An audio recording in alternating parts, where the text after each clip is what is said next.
Iya Le, aku memang bener habis dari rumah saudaraku dekat kecamatan. Ada apa toh Le sebenarnya?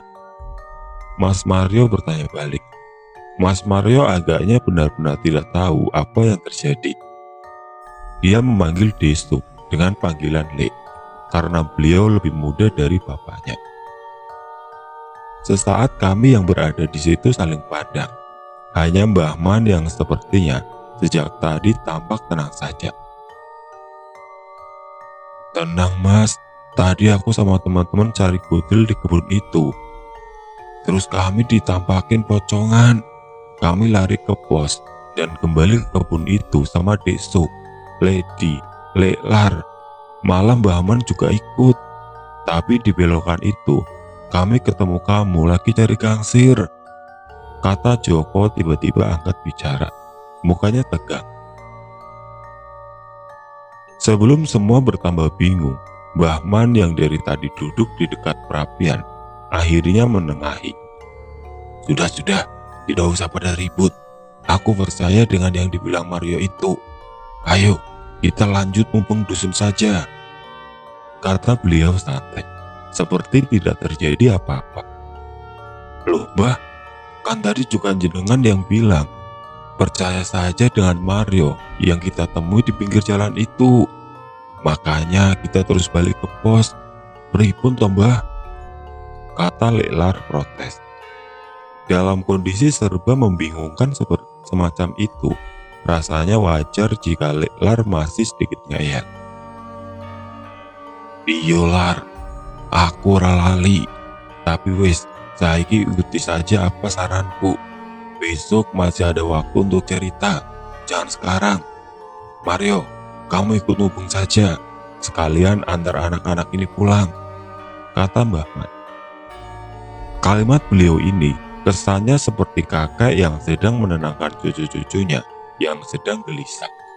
Tentu saja jawaban itu tidak memuaskan kami, apalagi Leklar. Malah semakin membuat penasaran. Tapi karena Mbah Man yang bilang begitu, akhirnya semua menurut saja. Iya, baiknya memang begitu. Yang paling penting, sekarang keamanan dusun kita dulu. Aku manut Mbah Man saja, kata Desu. Ayo, sekarang kita segera mumpung saja. Belum ada jimpitan beras yang kita ambil, tambahnya. Agaknya Desuk sudah paham dengan maksud Mbah Man. Meski mungkin jadi penasaran, tapi terlihat dia tidak ingin suasana jadi kacau. Kalian langsung pulang saja, katanya. Nggih deh, jawabku. Kami pun sebenarnya sudah tidak ingin lagi lama-lama di pos ronda. Pikiran kami sudah tidak tenang. Teman-temanku itu pun hanya diam, cuma sesekali mereka saling pandang. Wanto terlihat pucat karena mungkin merasa dialah yang pertama melihat wujud mencurigakan di rumah kosong itu. Rasanya aku pun sama, pucat dan ketakutan juga.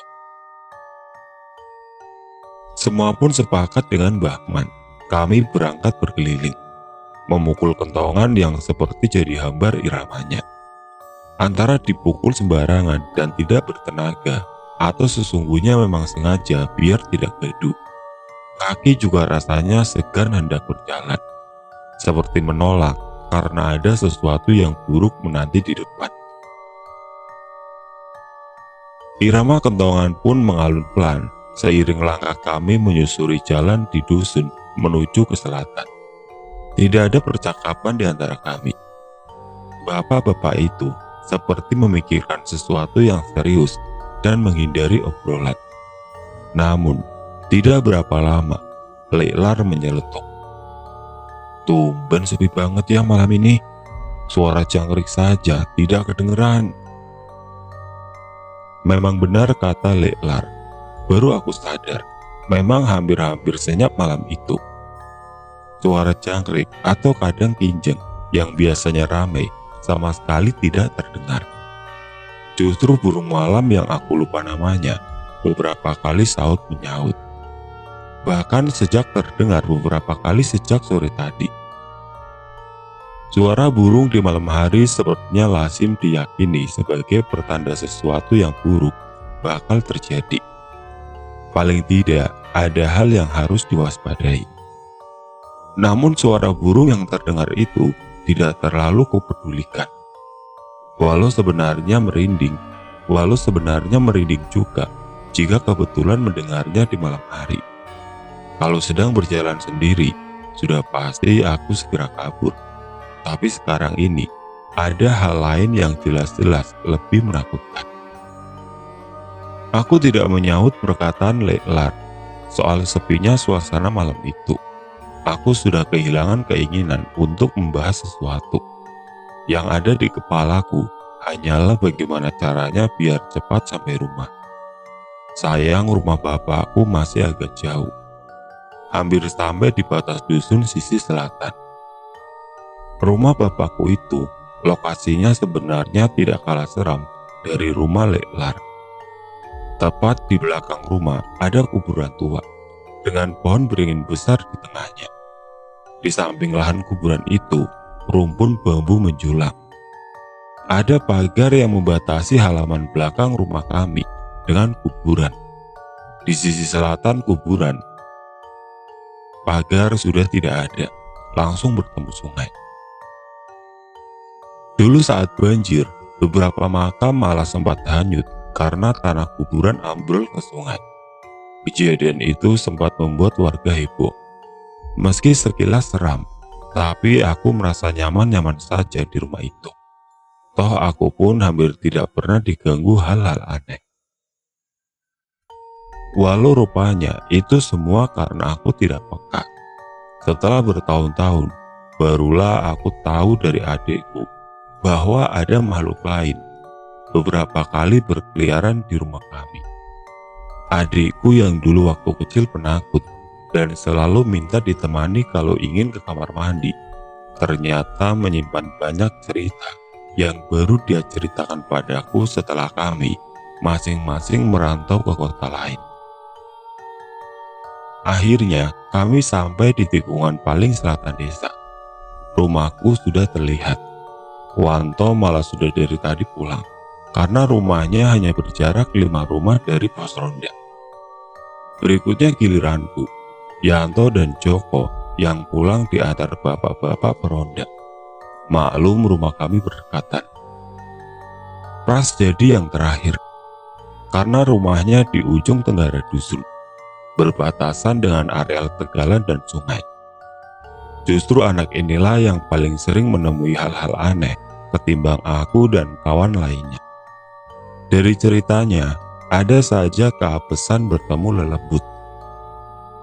Mulai dari banaspati, pocongan yang menggantung di pohon mangga depan rumahnya, sampai makhluk aneh yang bersembunyi di atap kamar mandi rumahnya. Yang terakhir ini, aku pun ikut jadi saksi. Mental anak ini harusnya sudah terasa, tetapi ternyata tidak, sama denganku penakut. Sampai di rumahku, Lady segera mengambil beras jepitan yang sudah disediakan bapak. Sedangkan Leklar dan Desuk mengambil beras ke rumah lain yang dekat.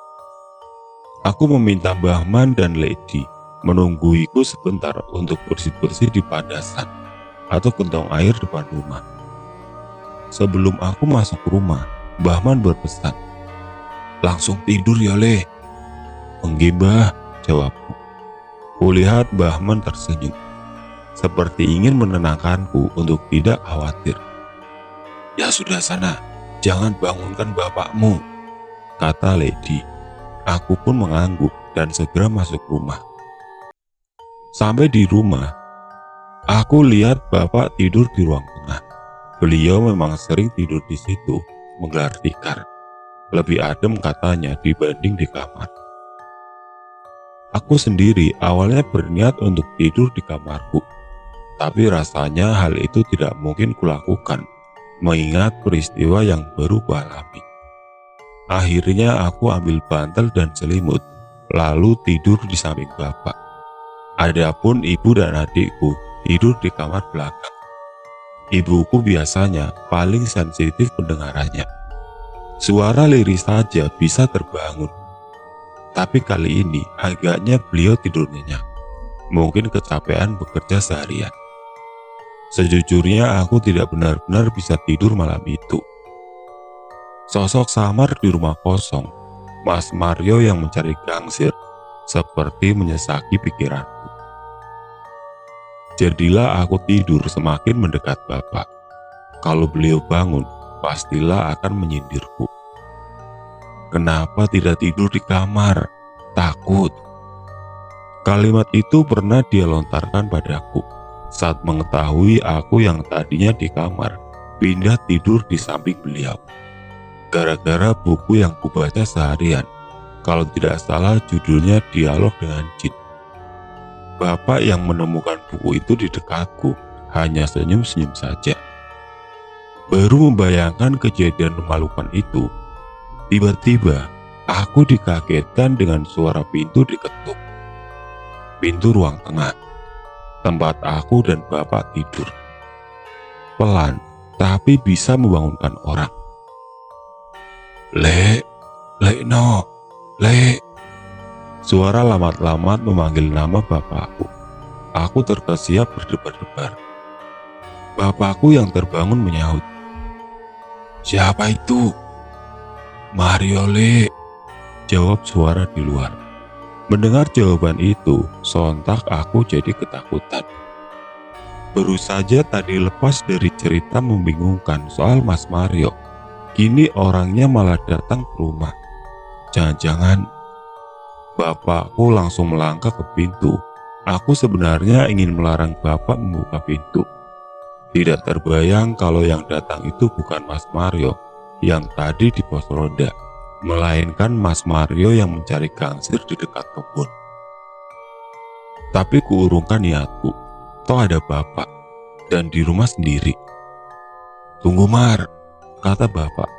Saat pintu dibuka, memang benar yang datang Mas Mario.